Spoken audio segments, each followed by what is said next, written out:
പുക്കുട്ടാ പുക്കുട്ടോ ഉമ്മന്റെ പൊഞ്ഞ് ഉമ്മന്റെ പൊഞ്ഞ് ഉമ്മന്റെ പൊഞ്ഞ് ആ ഉമ്മരോ ഉമ്മരോ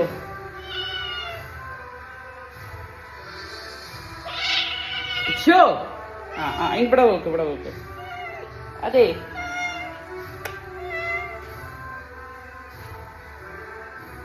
ധാരാ പൂക്കുട്ടനാണോ ആണോ കഴുത്തില് മാലയൊക്കെ ഉണ്ടല്ലോ ധാര വരച്ച ഇങ്ങനെ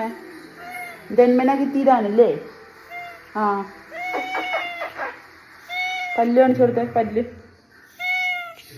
പല്ല് മൂക്കൊക്കെ കാണിച്ചു കൊടുത്തേ നാക്ക് ഇവിടെ കാണിച്ചു കൊടുക്ക് ആ വേണ്ട